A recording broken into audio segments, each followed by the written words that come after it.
కర్నూలులో బస్సు ప్రమాదం జరగడం బాధాకరమని ఏపీ హోంశాఖ మంత్రి అనిత అన్నారు. కర్నూలు వ్యాస్ ఆడిటోరియంలో మంత్రులు అనిత, రాంప్రసాద్ రెడ్డి మీడియా సమావేశం నిర్వహించారు. 39 మంది ప్రయాణిస్తున్న బస్సు అగ్నికి ఆహుతయ్యిందని తెలిపారు. 2 చిన్నారులు సహా 17 మంది చనిపోయారన్నారు. ఈ ప్రమాదం 16 బృందాలతో అన్ని కోణాల్లో దర్యాప్తు చేస్తున్నట్లు చెప్పారు. ఇలాంటి ఘటనలు భవిష్యత్తులో జరగకుండా చర్యలు తీసుకుంటామని తెలిపారు.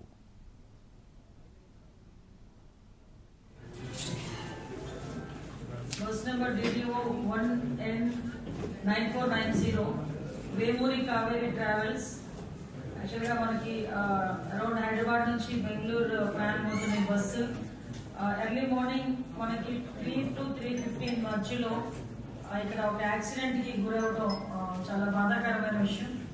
ఆ యాక్సిడెంట్ కూడా మనకి చూస్తే ఒక ఎదురుగా వస్తున్న బైక్ని ఢీకొని కొంత దూరం ఒక 15 to 20 మీటర్స్ అది కొంచెం ముందుకు తీసుకెళ్ళడం, దాంట్లో వచ్చిన స్పార్క్ అంటే ప్రాథమిక విచారణ ప్రకారం వచ్చిన ఇన్ఫర్మేషన్ మీకు చెప్తున్నాం. దాంట్లో చిన్న స్పార్క్ వల్ల కొంచెం దాంట్లో మంటలు చెలరేగడం, ఆ మంటలు చెలరేగి అది చాలా మంది సుమారుగా మనకి 19 మంది 17 మంది పెద్దవాళ్ళు 2 చిన్నపిల్లలు చనిపోవడం అనేది నిజంగా చాలా దురదృష్టకరమైన సంఘటన. ఈ సంఘటనకి సంబంధించి మనకి మాక్సిమం మార్నింగ్ 3 o'clock నుంచి 3:15 టైంలో ఇన్సిడెంట్ జరిగిన తర్వాత 3:21 కి నియర్ బై ఉన్న సిఐకి ఇన్ఫర్మేషన్ వచ్చింది. వెంటనే పోలీస్ డిపార్ట్మెంట్ వాళ్ళు, అదేవిధంగా మన ఫైర్ డిపార్ట్మెంట్ వాళ్ళు అందరూ కూడా చిన్నటేపూర్ విలేజ్ కి చేరుకుని రెస్క్యూ ఆపరేషన్స్ కూడా చేయడం జరిగింది. ఇమీడియట్ గా తెలుసుకున్న వెంటనే ఇటు కర్నూలులో బస్సు ప్రమాదం జరగడం బాధాకరమని ఏపీ హోంశాఖ మంత్రి అనిత అన్నారు. కర్నూలు వ్యాస్ ఆడిటోరియంలో మంత్రులు అనిత, రాంప్రసాద్ రెడ్డి మీడియా సమావేశం నిర్వహించారు. 39 మంది ప్రయాణిస్తున్న బస్సు అగ్నికి ఆహుతయ్యిందని తెలిపారు. 2 చిన్నారులు సహా 17 మంది చనిపోయారన్నారు. ఈ ప్రమాదంపై 16 బృందాలతో అన్ని కోణాల్లో దర్యాప్తు చేస్తున్నట్లు చెప్పారు. ఇలాంటి ఘటనలు భవిష్యత్తులో జరగకుండా చర్యలు తీసుకుంటామని హోంమంత్రి తెలిపారు.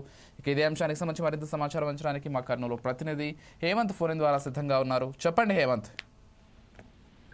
విజయ్, ఏదైతే నిన్న చిన్నటేకూరు సమీపంలో కర్నూలు జిల్లాకు సంబంధించి చిన్నటేకూరు సమీపంలో బైక్ ను ఢీకొట్టే అగ్ని ప్రమాదానికి గురైన వేమూరి కావేరి ట్రావెల్స్ కు సంబంధించి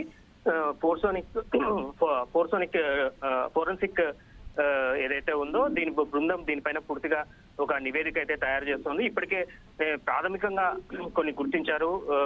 ఈ ప్రమాదానికి గల కారణాలు ఏంటి అన్న దానిపైనే విచారణ చేపట్టారు. దీనికి సంబంధించి మొత్తం మీద అయితే నిన్న జరిగిన ఘటన ఏదైతే ఉందో దీనికి ఏదైతే లగేజీ క్యాబిన్ అంటే బస్సు కింద ఏదైతే లగేజీ క్యాబిన్ ఉంటుందో ఆ లగేజీ క్యాబిన్ లో 100 మొబైల్ ఫోన్లు ఇవి ఒక్కసారిగా పేలడం వల్ల భారీ ప్రాణ నష్టం అయితే జరిగిందని ఇప్పటికే ఫోరెన్సిక్ బృందాలు అయితే ప్రాథమిక విచారణలో గుర్తించాయి. మొదటిగా బైక్ ను ఢీకొన్న బస్సు ఏదైతే ఉందో దాని ఆయిల్ ట్యాంక్ ఏదైతే ఉందో బైక్ ఏదైతే ఉందో దాని ఆయిల్ ట్యాంక్ ఒక్కసారిగా మూత ఊడిపడి అందులోంచి పెట్రోల్ కారడం మొదలవ్వడం, వెంటనే క్షణాల్లోనే బస్సు కింద భాగంలో బైక్ ఇరుక్కుపోవడం, దాని ఆ బస్సు కొంత దూరం ఈడ్చుకెళ్ళింది.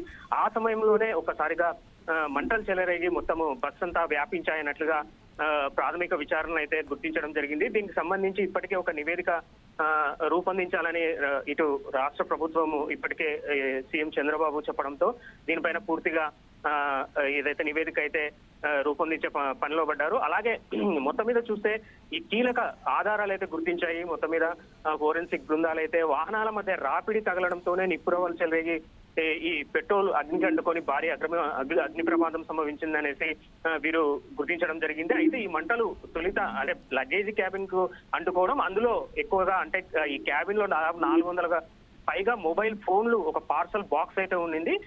చిన్నగా మొదలైన మంటలు ఏవైతే ఉన్నాయో బ్యాటరీకి సంబంధించి ఆ మొబైల్ బ్యాటరీస్ కి కూడా అగ్ని రవ్వలు తగలడంతో మొత్తం మీద పూర్తిగా మంటలు వ్యాపించాయి. క్షణాల్లోనే పూర్తిగా వ్యాపించిన మంటలు లగేజ్ క్యాబిన్ పై భాగంలో ఉన్న ప్రయాణికుల కంపార్ట్మెంట్ ఏదైతే ఉందో దాని మీదకి పూర్తిగా వెళ్ళిపోయాయి, పూర్తిగా వ్యాపించాయి. దట్టమైన పొగలు కమ్ముకోవడంతో ప్రయాణికులు అసలు ఏం జరుగుతుందో అన్నది తెలియకుండా కంగారు పడ్డారు. మొదటి అంటే ఫ్రంట్ డోర్ లోంచి రావాలనే ప్రయత్నం అయితే చేశారు, కానీ అక్కడ అది లాక్ అయి ఉండడము, ఈవెన్ దానికి సంబంధించి డ్రైవర్ ఎవరైతే ఉన్నారో డ్రైవర్ కూడా అక్కడ నుంచి పారిపోవడంతో అక్కడ డోర్ ఓపెన్ చేసే ఛాన్స్ లేకపోవడంతో వెనక్కి రావడానికి ప్రయత్నించారు.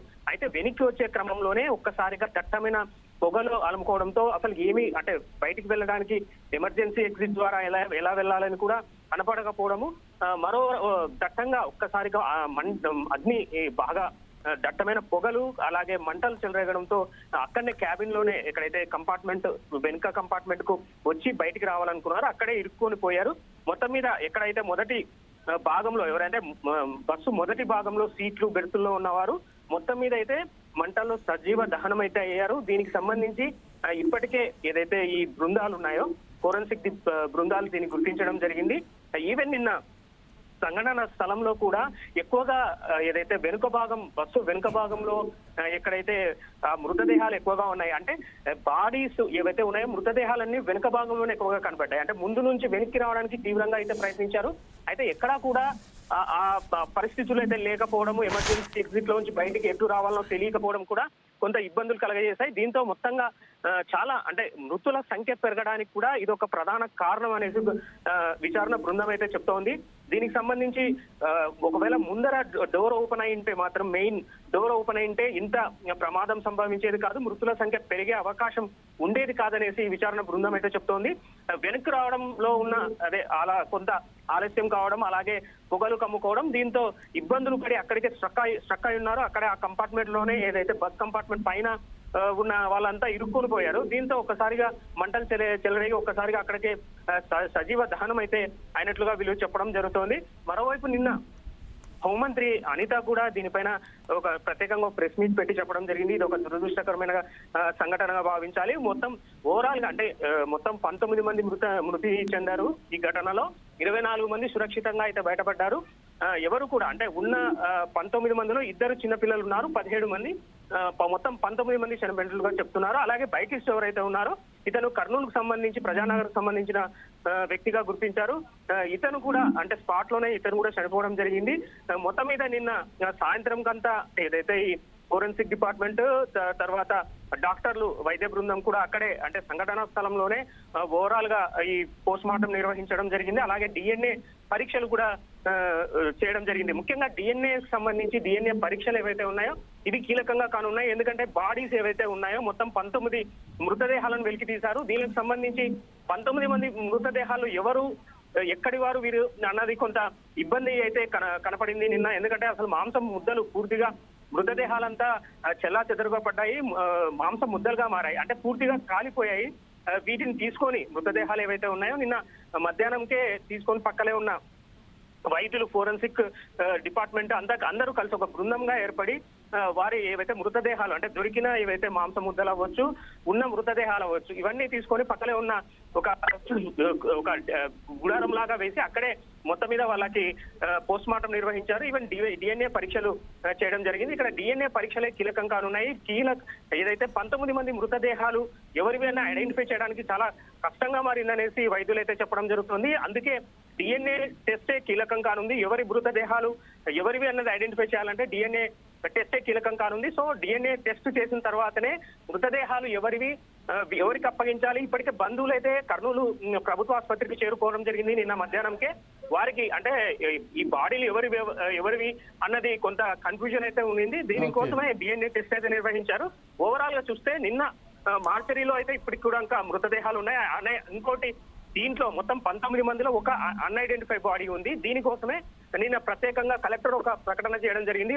ఎవరైతే హైదరాబాద్ నుంచి మధ్యలో హైదరాబాద్ నుంచి వచ్చే సమయంలో హైదరాబాద్ చివర్లో ఒక వ్యక్తి ఎక్కారో అతను అంటే లిస్ట్ లో లేడనమాట.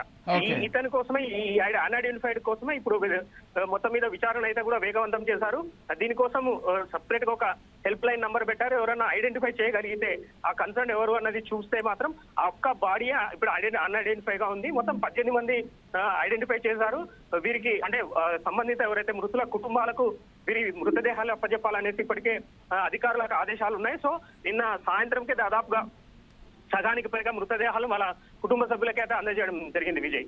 ఎస్ హేమంత్, అంటే మనం చూసుకున్నట్లయితే డ్రైవర్ ఎవరైతే ఉన్నారో బస్ డ్రైవరు, ఆ డ్రైవరు అక్కడి నుంచి పారిపోవడం కావచ్చు, ముఖ్యంగా డోర్ ఓపెన్ చేయకుండా అతను అబ్స్కాండ్ అవ్వడం అయితే ఇంత ప్రమాదానికి కారణమైందనేటువంటి విశ్లేషణ కూడా ఎక్కువగా జరుగుతుంది. ఒకవేళ అతను ఫ్రంట్ డోర్ ఓపెన్ చేసి అప్పుడు పారిపోయినా వేరే విధంగా ఉండేది, కానీ అతను ఆ ఫ్రంట్ డోర్ ఓపెన్ చేయకపోవడంతో ఈ ముందున్నటువంటి వాళ్ళంతా కూడా ముందుకు వెళ్ళలేనటువంటి పరిస్థితుల్లో పొగ ఒక్కసారిగా కమ్ముకోవడంతో అంతా కూడా అక్కడే స్ప్రో తప్పి ఆ తర్వాత మరణించినట్లుగా, అగ్నికి ఆవుతైనట్లుగా తెలుస్తోంది. సో డ్రైవర్ అబ్స్కాండ్ అయిన తర్వాత అతన్ని పట్టుకోవడం జరిగిందా, అసలు దానికి సంబంధించినటువంటి అప్డేట్ ఏంటి హేమంత్? ఎస్, డ్రైవర్లు ఇద్దరు ఉన్నారు. ఇద్దరిలో ఒకతను అంటే ప్రత్యక్ష సాక్షులు ఎవరైతే అంటే బస్సులో ప్రయాణించే వారు ఎవరైతే ఉన్నారో వీరు స్పష్టంగా చెప్పడం జరుగుతోంది. ఎక్కడైతే బస్సు వెనుక భాగం ఒక వ్యక్తి, అంటే అది డ్రైవరే అని చెప్తున్నారు కొంతమంది ప్రయాణికులు, వెనక డోరు గట్టిగా అంటే రాడ్డుతో ఉన్న, అంటే బస్సులో ఉన్న రాడ్డుతో పగలగొట్టి వెనుక అద్దాలు పగలగొట్టడంతోనే తామంతా బయటపడ్డామనేసి కొంతమంది ప్రయాణికులు అయితే చెప్తున్నారు. మరో పక్క ఎమర్జెన్సీ ఎగ్జిట్ కూడా, అంటే వెనికి భాగంలో ఎక్కడైతే ఎమర్జెన్సీ ఎగ్జిట్ ఉంటుంది ఆ ఎగ్జిట్ ద్వారా కూడా కొంతమంది బయటపడ్డారనేసి కొంతమంది చెప్పడం జరుగుతోంది. ఓవరాల్ గా అంటే ప్రమాదం జరిగిన సమయంలో పక్క వర్షం పడుతోంది. సుమారు ఉదయం తెల్లవారుజామున 3 గంటల సమయంలో ఈ ప్రమాదం జరిగింది. ప్రమాద ఘటన ఏదైతే ఉందో ఇది చాలా దురదృష్టమైన సంఘటన. ప్లస్ జరిగిన సమయంలో అంటే అక్కడ ఆదుకోవడానికి కానీ మిగతా ప్రయాణికులంతా జాతీయ రహదారి కావడంతో అసలు ఏం జరుగుతుందో, అంటే ఒక్కసారిగా అగ్నిమంటలు చెలరేగి బస్ అంతా దగ్ధమైన పరిస్థితి. చుట్టుపక్కల ప్రయాణికులు కూడా ఎవరైతే ఉన్నారో ఆ వెహికల్స్ లో వచ్చేవారు కూడా ఒకసారిగా సడన్ గా షాక్ అయిన పరిస్థితి. అంటే కాపాడాలంటే కనీసము దానికి సంబంధించి హెల్ప్ చేసే పరిస్థితులు కూడా లేవు. లోపల మొత్తం చిక్కుకున్న వారంతా పూర్తిగా సజీవ దహనం కావడానికి కూడా ఇదొక ప్రధాన కారణం. సడన్ ఆఫ్ ఆల్ ఒక్కసారిగా మంటలు వ్యాపించడం, అలాగే దట్టమైన పొగలు రావడంతో అక్కడ ప్రయాణికులను, ఎవరైతే బస్సులో ఉన్న ప్రయాణికులను ఎవరిని వారిని కాపాడే ప్రయత్నం అయితే చేసే పరిస్థితులు కూడా అక్కడ లేకపోవడం అనేది ఒక ప్రధాన కారణం అనే చెప్పాలి. ఓవరాల్ గా చూస్తే డ్రైవర్లు ఎవరైతే ఉన్నారో ఇద్దరు డ్రైవర్లు, అంటే ఒక డ్రైవర్ పారిపోయాడు, ఇంకొక డ్రైవర్ ఎవరైతే ఉన్నారో అతను వారికి కొంత హెల్ప్ చేసే ప్రయత్నం అయితే చేశాడు. కానీ దురదృష్టవశాత్తు డోరు ఏదైతే ముందుగా చెప్పుకున్నట్లుగా ప్రధాన డోర్ ఏదైతే ఉందో ముందు భాగంలో ఆ డోర్ తీసుకుపోవడమే ఇక్కడ ప్రధానానికి మృతుల సంఖ్య పెరగడానికి కారణమైంది. విజయ్, ఎవరైతే ఇద్దరి డ్రైవర్లను ఇప్పుడు అదుపులోకి తీసుకున్నారు. ప్రస్తుతం ఎస్పీ విక్రాంత్ పాటిల్ నిన్న చెప్పడం జరిగింది, ఇద్దరు డ్రైవర్లను అదుపులోకి తీసుకున్నారు. బట్ మెయిన్ డ్రైవర్ ఎవరైతే ఉన్నారో అతను బస్సు వెళ్లే క్రమంలో నేను వెళ్తున్నాను, బస్ ముందర ఎవరైతే ద్విచక్ర వాహనం పైన వెళ్లే వ్యక్తి కింద పడ్డాడు, స్కిడ్ అయ్యింది. సో అతను పక్కకు పడ్డాడు, నేను ముందుకు తీసుకెళ్తున్నాను. సడన్ ఆఫ్ ఆల్ ఈ సంఘటన జరిగిందనేసి పోలీసుల విచారణలో అయితే చెప్పడం జరిగింది. ఇదే విషయాన్ని ఈవెన్ ఎస్పీ ఎవరైతే ఉన్నారో విక్రాంత్ పాటిల్ దీన్ని ధృవీకరించడం జరిగింది. సడన్ గా ఒకసారిగా వెళ్తున్న క్రమంలో బస్సు దాదాపుగా చాలా స్పీడ్ లో ఉందని మాత్రం తెలుస్తోంది సంఘటన చూస్తే. బట్ ఏమందంటే ఈ బైక్ నడిపిన వ్యక్తి ఎవరైతే ఉన్నారో అతను తాగినట్లుగా ఒక సీసీటీవీ ఫుటేజ్ కూడా ఇప్పుడు వైరల్ అవుతోంది. అండ్ ఆ బైక్ నడిపిన వ్యక్తి కూడా ఈ ప్రమాదానికి ప్రధాన కారణంగా తెలుస్తోంది. అంటే అక్కడ ఏం జరిగిందో ఎగ్జాక్ట్గా ఇంకా నిపుణులు చెప్పలేదు, కానీ ఈ బస్సు డ్రైవర్ కూడా దాదాపు ఒక 300 మీటర్లకు పైగా ఆ బైక్ని ఈడ్చుకుంటూ వెళ్ళినట్లుగా తెలుస్తుంది. అంటే ఎంత వేగంతో వెళ్తుందో బస్సు కూడా అర్థం చేసుకోవచ్చు.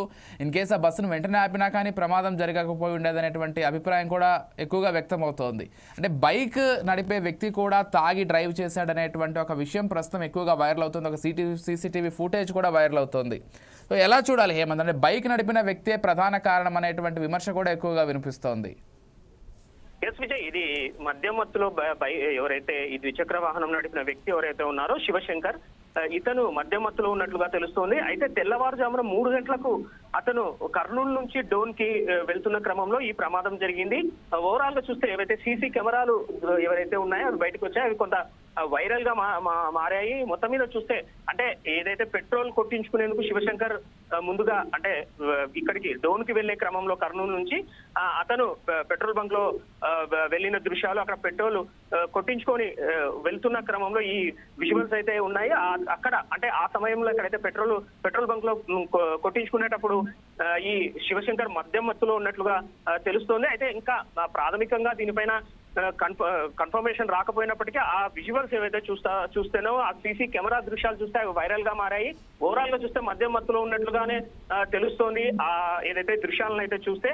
అయితే ఈ శివశంకర్ ఎవరైతే ఉన్నాడో ఇతను మామూలుగా అయితే ఇతను పెయింటర్ గా వర్క్ చేస్తాడు. ఇతను డోన్ కు వెళ్లే క్రమంలోనే బైక్ ని తీసుకొని ఈ రోజు ఏదైతే నిన్న ఉదయం తెల్లవారుజామున 3 గంటలకు బయలుదేరి డోన్ కు వెళ్తున్న క్రమంలోనే ఈ ప్రమాదం జరిగింది. కానీ విచారణ ఏదైతే జరుగుతున్న క్షేమంలో ఏదైతే శివశంకర్ది కూడా తప్పు ఉంది అన్నది కొంత ప్రాథమిక నిర్ధారణ ఇంకా కావాల్సి ఉంది. ఎందుకంటే బైక్ ముందు వెళ్ళేటప్పుడు బస్సు కంట్రోల్ తప్పి అదుపు తప్పి కొట్టిందా, లేకపోతే అతనే స్కిడ్ అయ్యి బస్ కిందకి వచ్చాడా అన్నది ఇంకా తెలియదు. దానిపైన ఇంకా విచారణ అయితే పూర్తి స్థాయిలో జరుగుతోంది. అయితే డ్రైవర్ చెప్పిన పరంగా, అంటే ప్రత్యక్షంగా డ్రైవర్ ఎవరైతే ఉన్నారో ఆ డ్రైవర్ చెప్పిన విధంగా చూస్తే అతను స్కిడ్ అయ్యి పడిపోయాడు. పడిపోవడంతోనే బండి బస్ కిందకి వెళ్ళిపోయింది, అతను పక్కన పడ్డాడు అని చెప్తున్నాడు. బట్ మధ్యమత్తులో ఉన్నప్పుడు కూడా ఇది జరిగే అవకాశం కూడా ఉంది విజయ్. సో దీనిపైన పూర్తి స్థాయిలో ఇంకా విచారణ అయితే చేస్తున్నారు. దీనిపైన మొదటిగా ప్రమాదం ఎలా జరిగిందన్న దానిపైనే ప్రత్యేకంగా ఫోకస్ చేస్తారు. తప్ప ఎవరిది, ఇటు బస్సు డ్రైవర్దా లేకపోతే ఎవరైతే బైకిస్ట్ ఎవరైతే ఉన్నారో ఈ శివశంకర్ది తప్ప అన్న దానిపైనే ఇంకా విచారణ అయితే చేస్తున్నారు. దీన్ని మొత్తం మీద చూస్తే అంటే కొన్ని పర్టికులర్ రీజన్స్ అనేది చూస్తే మాత్రం ఎవరిది తప్పు అన్న దానిపైన ఇంకా పూర్తి స్థాయిలో విచారణ చేస్తున్నారు. విచారణ చేస్తే కొంత పూర్తి స్థాయిలో ఇది ఏం జరిగింది అనేది తెలుస్తుంది. అయితే ఈ ప్రమాదం జరిగిన పరిస్థితి చూస్తే మొత్తం తేరుకునే లోపలే మొత్తం కాలిపోవడం అన్నదే ఇక్కడ ప్రధాన సమస్య అయిపోయింది. ఐడెంటిఫై చేయడము, తర్వాత వారికి మృతులను అప్పగించడము. నిన్న ఉదయము అంటే 3 గంటలకు జరిగిన తర్వాత ప్రమాదం జరిగినప్పటి నుంచి రాత్రి దాదాపుగా 8-9 వరకు కూడా ఈ ప్రాసెస్ అంతా జరిగింది. ఈవెన్ ప్రత్యక్షంగా ఇటు వైద్యులు కావచ్చు, పోలీసులు అవ్వచ్చు, అందరూ అక్కడే ఉండి మొత్తం మీద ఈ బాడీస్ ని ఐడెంటిఫై చేసే పనులు అయితే ఉన్నారు. ఎవరైతే మీరు అన్నట్లుగా డ్రైవర్ అవ్వచ్చు, లేకపోతే బైకిస్ట్ ఎవరైతే ఉన్నారో ఈ అబ్బాయి శివశంకర్ అనే మధ్యమత్తులో కూడా ఈ ప్రమాదం జరిగిండొచ్చు అన్నది కూడా ఒక అంచనా అయితే ఉంది. దీన్ని పూర్తి స్థాయిలో ఇంకా కొంత లోతుగా దర్యాప్తు చేస్తే ఇంకా విషయాలు అయితే బయటకు వచ్చే పరిస్థితి అయితే కనపడుతోంది విజయ్. ఎస్ హేమంత్, అంటే ఇన్ని తరచుగా ప్రమాదాలు జరుగుతున్నప్పటికీ ప్రైవేట్ ట్రావెల్స్కి సంబంధించి ఇలాంటి ఘటనలు జరిగినప్పుడు తూతూ మంత్రంగా ఏదో విచారణ చేపట్టినట్లుగా 2-3 రోజులు హడావిడి ఉంటుంది, కానీ ఆ తర్వాత మళ్ళీ షరామామూలు అయిపోతుంది. ఈ ట్రావెలర్స్ ఇలాగే రెచ్చిపోతున్నారు, ఇష్టారీతిన డ్రైవర్లకు కానీ లేకపోతే వాళ్ళ స్పీడ్ కానీ అలాగే కొనసాగుతోంది. ఎక్కడా కూడా సేఫ్టీ మెజర్స్ పాటించట్లేదు. ఈసారైనా మార్పు వచ్చే అవకాశం ఉందా, లేకపోతే ఈ విచారణ 2-3 రోజుల తర్వాత మళ్ళీ సైలెంట్ అయ్యేటువంటి అవకాశం ఉందా హేమంత్? విజయ్, ఇది ఏదైతే ఇప్పుడు జరిగినటువంటి ఏదైతే కర్నూలు జిల్లాలో దగ్ధమైనటువంటి ఈ కావేరి బస్సుకు సంబంధించి కొన్ని దిగ్భ్రాంతికరమైన విషయాలు వెల్లడవుతున్నాయి. ఏదైతే బస్సులో అగ్నిమాపక పరికరాలు లేవని ఇప్పటికే రవాణా శాఖ అధికారులు ఇప్పటికే అంటే 2 సార్లు గతంలో ఇదే బస్సుకు 2 సార్లు జరిమానాలు విధించినట్లుగా తెలుస్తోంది. అయితే యాజమాన్యం నిర్లక్ష్యం కూడా ఇక్కడ కొట్టొచ్చినట్లుగా కనపడుతోంది. యాజమాన్యం కూడా దీనికి బాధ్యత వహించాల్సి ఉంటుంది. ఎందుకంటే మామూలుగా ఎమర్జెన్సీ ఎగ్జిస్ట్ అన్నది పెడితే దానికి హ్యామర్స్ అనేది మ్యాండేటరీగా కంపల్సరీ పెట్టాలి, అదొక రూల్ అయితే ఉంది. బట్ ఎక్కడా కూడా ఆ బస్సులో ఎక్కడా కూడా హ్యామర్స్ అయితే ఎక్కడా లేవు. ఈవెన్ ఎటు వెళ్ళాలో అన్నది కూడా అంటే బస్సులో ఎక్కినప్పుడు ప్రయాణికులు ఎవరైతే ఉన్నారో ఇదంతా క్లోజ్డ్ సర్క్యూట్ లో ఉంటుంది. అద్దాలు ఎలా పగలగొట్టాలి, ఒకవేళ ఏదైనా ప్రమాదం జరిగితే ఎలా బయటపడాలి అన్నది కూడా చెప్పాల్సి ఉంటుంది. అయితే ఎక్కడా కూడా దీనికి సంబంధించిన సూచనలు కానీ ఇంకా దీనికి సంబంధించినటువంటి ఈవెన్ యాజమాన్యం కానీ ఇటు డ్రైవర్లు కానీ ఎక్కడ చెప్పిన దాఖలాలు అయితే కనపడటం లేదు. ఈవెన్ డ్రైవర్ నిర్లక్ష్యం, ఇప్పుడు నేను చెప్పినట్లుగా యాజమాన్యం నిర్లక్ష్యం ఎంత ఉందో ఈవెన్ డ్రైవర్ నిర్లక్ష్యం కూడా కొట్టొచ్చినట్లుగా కనపడుతోంది. డ్రైవర్ కూడా ప్రమాదం జరిగిన వెంటనే పారిపోవడం అన్నది ఉంది. అది చాలా నిర్లక్ష్యం అన్నది ప్రత్యక్ష సాక్షులు చెప్పడం జరుగుతుంది. ఈవెన్ బస్సులో ప్రయాణికులు ఉన్న ఎవరైతే బయటపడ్డారో మొత్తం మీద వారు కూడా ఇదే విషయాన్ని చెప్పారు. కనీసం డ్రైవర్ తమకు ఎటువంటి అంటే అవేర్నెస్ కల్పించకపోవడం, కనీసం గట్టిగా అరిచి తప్పించుకోవాలని కూడా చెప్పకుండా అతను పారిపోవడం జరిగినది ఇక్కడ వాళ్ళు ప్రత్యక్షంగా చెప్తున్నారు ఎవరైతే బస్సులో ప్రయాణించేవారు. ఓవరాల్ గా చూస్తే మీరు అన్నట్లుగా ఇక్కడ బస్సు యాజమాన్యాలు ఏవైతే ఉన్నాయో ప్రైవేట్ ట్రావెల్స్ ఎక్కడా కూడా రవాణా శాఖకు సంబంధించిన నియమ నిబంధనలు ఎక్కడ పాటించడం లేదు, ఎవరు పట్టించుకోవట్లేదు. కనీసం ఏమవుతుంది అన్న ఒక వ్యవహార ధోరణితో వెళ్తున్నారు యాజమాన్యాలు కూడా. ఈవెన్ రవాణా శాఖ అధికారులు కూడా ఇక్కడ తప్పిదం ఉందనే చెప్పాలి. ఎందుకంటే రవాణా శాఖ అధికారులు ఎప్పటికప్పుడు బస్సులు చెక్ చేస్తూ ఉండాలి. నిన్న ఉదయం జరిగిన తర్వాత చేరుకున్న రవాణా శాఖ అధికారులు నిన్న రాత్రి హైదరాబాద్ లో ప్రధానంగా ఎక్కడి నుంచి అయితే ఇటు బెంగళూరు, ఇటు తిరుపతి ఇలా వెళ్లే ప్రైవేట్ వెహికల్స్ ని తనిఖీలు చేయడం, హడావిడి చేయడం, అంటే ప్రమాదం జరిగినప్పుడే ఈ హడావిడి చేస్తున్నారన్నది కూడా ఒక ఆరోపణలు అయితే వస్తున్నాయి.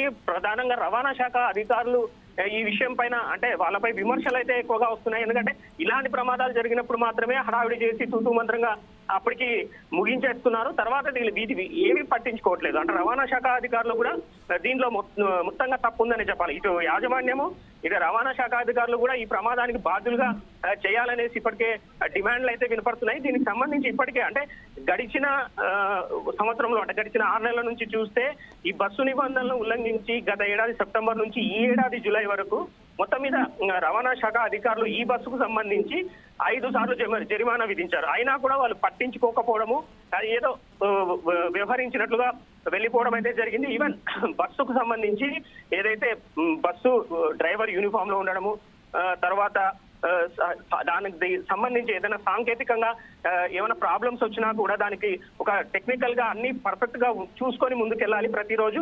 బట్ ఎక్కడ చెక్ చేస్తున్న పరిస్థితులు లేవు. ఈవెన్ ఫిట్నెస్ కొన్ని బస్సులకు అయితే అసలు ఫిట్నెస్ ఉందా లేదా కూడా తెలియట్లేదు.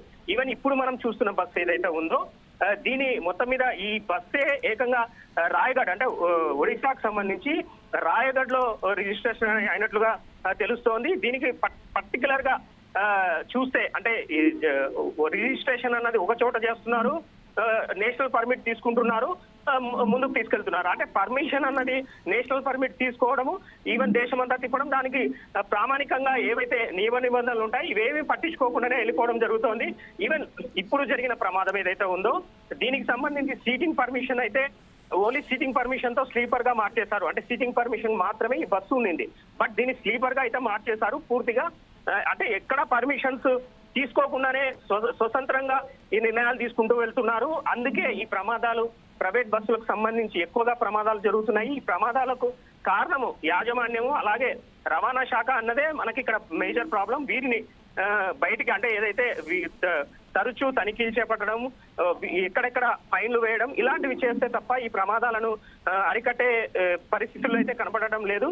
ఈవెన్ నిన్న జరిగిన ఏదైతే ఈ బస్సుకు సంబంధించి ఏదైతే ఉందో ఈ బస్సు నిన్న ప్రమాదం తెల్లవారుజామున ప్రమాదానికి గురైన ఈ బస్సు ఏదైతే ఉందో ఇది 2018లో కొనుగోలు చేశారు. ఇది 2023 వరకు కంటిన్యూగా తిరిగింది. ఆ తర్వాత ఎవరైతే ఈ వేమూరి వాళ్ళు ఉన్నారో ఈ ట్రావెల్స్ వాళ్ళు ఈ వేమూరి వినోద్ కుమార్ ఈ బస్సును కొనుగోలు చేసి ఎన్ఓసి తీసుకొని కేంద్రపాలిత ప్రాంతమైన డయ్యూ డామాన్ లో తిరిగి రిజిస్ట్రేషన్ అయితే చేశారు. ఇక్కడే వేమూరి కావేరీ సంస్థ అక్రమానికి తెరలేపింది. ముఖ్యంగా దీంట్లో ఉన్న ప్రాబ్లం ఏంటి అంటే తెలుగు రాష్ట్రాల్లో రిజిస్ట్రేషన్ చేస్తే అధికారులు కొంత కఠినంగా ఉంటారన్న అంచనాతో ఏకంగా డయ్యూ డామాన్ లో మొత్తం మీద రిజిస్ట్రేషన్ అక్కడికి తీసుకెళ్లారు, అక్కడ చేశారు. వాస్తవానికి ప్రధాన కార్యాలయం వచ్చేసి ప్రకాశం జిల్లా ఒంగోలులో ఉంది, కానీ రిజిస్ట్రేషన్ మాత్రం డయ్యూ డామాన్ ఆల్ ఇండియా పర్మిట్ తీసుకొని అక్కడి నుంచి మళ్ళీ ఒడిశాలోని రాయగఢ్ ఆలిస్ట్రేషన్ ఆల్టర్నేషన్ చేశారు బస్ కి. అట్లనే అక్కడే ఫిట్నెస్ చేయించుకోవడం జరిగింది. రాయగఢ అధికారులు ఆల్టర్నేషన్ ప్లస్ ఫిట్నెస్ మంజూరు చేసినప్పుడు కూడా బస్సు సామర్థ్యం అలాగే సీటింగ్ వివరాలు స్పష్టంగా పొందుపరిచారు. కేవలం ప్రమాదానికి గురైన బస్సుకు సంబంధించి ఏదైతే ఉన్నాయో ఇది 43 సీట్లకు సీటింగ్ పర్మిషన్ మాత్రమే ఉంది. కానీ కావేరీ ఏదైతే ఇప్పుడు జరిగిన బస్సు ప్రమాదానికి సంబంధించి కావేరీ ట్రావెల్స్ సంస్థ స్లీపర్ ను క్యారియర్ గా మార్చడం జరిగింది. ఇలా అంటే మార్చడం బస్సు సామర్థ్యాన్ని మించి అధిగమించి చేయడమే జరిగింది.